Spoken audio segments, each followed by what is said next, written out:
नमस्कार दोस्तों। आइए सुनते हैं अमरकांत की कहानी। एक थी गौरा। लंबे कद और डबलम चेहरे वाले चाचा राम शरण के लाख विरोध के बावजूद आशु का विवाह वही हुआ। उन्होंने तो बहुत पहले ही ऐलान कर दिया था कि लड़की बड़ी बेहया है।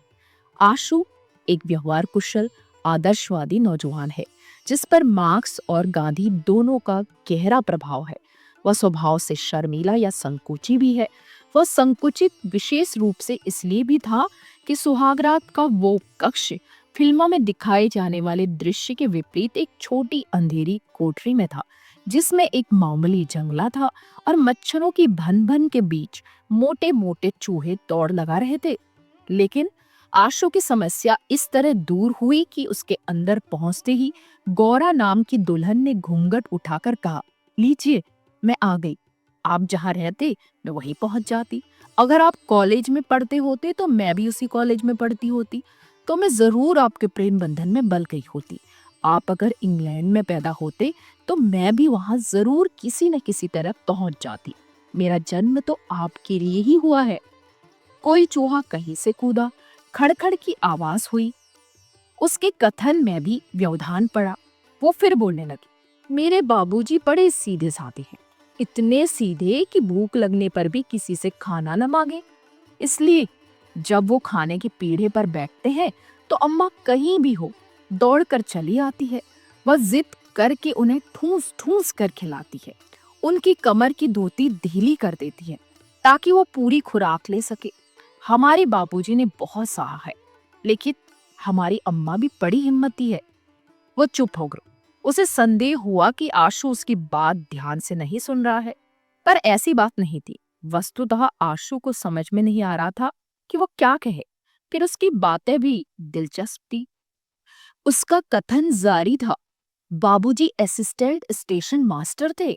बड़े बाबू दिन में ड्यूटी करते थे और हमारे बाबूजी रात में। एक बार बाबूजी को नींद आ गई। प्लेटफॉर्म पर गाड़ी आकर खड़ी हो गई।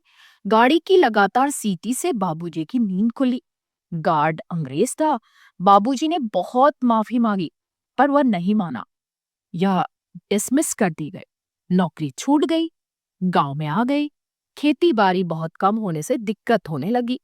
बाबूजी ने अपने छोटे भाई के पास लिखा मदद के लिए, तो उन्होंने कुछ फटे कपड़े बच्चों के लिए भेज दिए।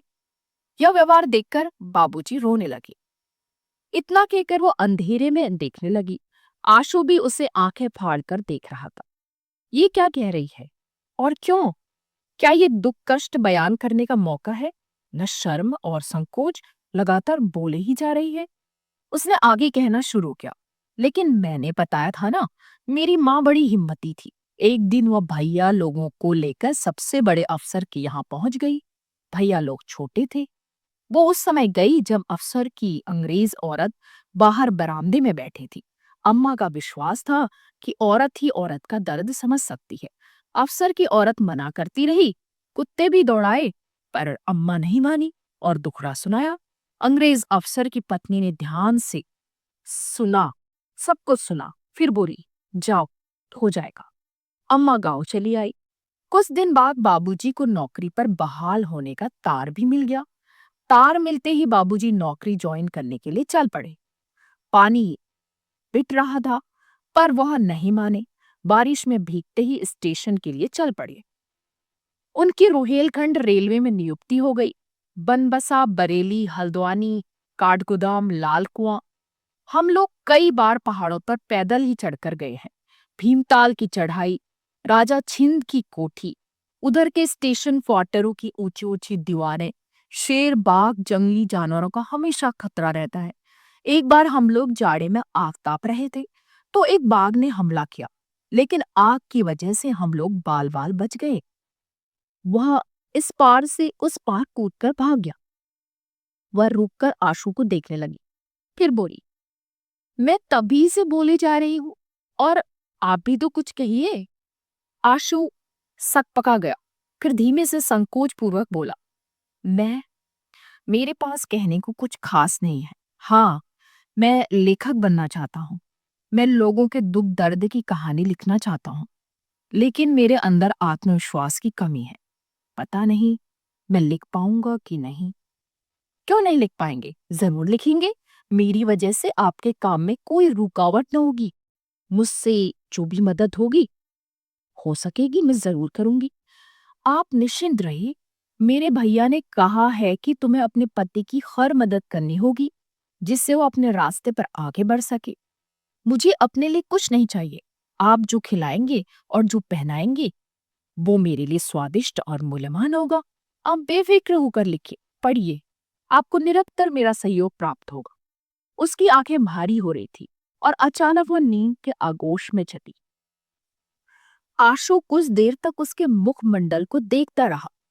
वो सोचने लगा कि गौरा नाम की इस लड़की के साथ उसका जीवन कैसे बीतेगा, लेकिन लाख कोशिश करने पर भी वह सोच नहीं पाया। वह अंधेरे में देखने लगा।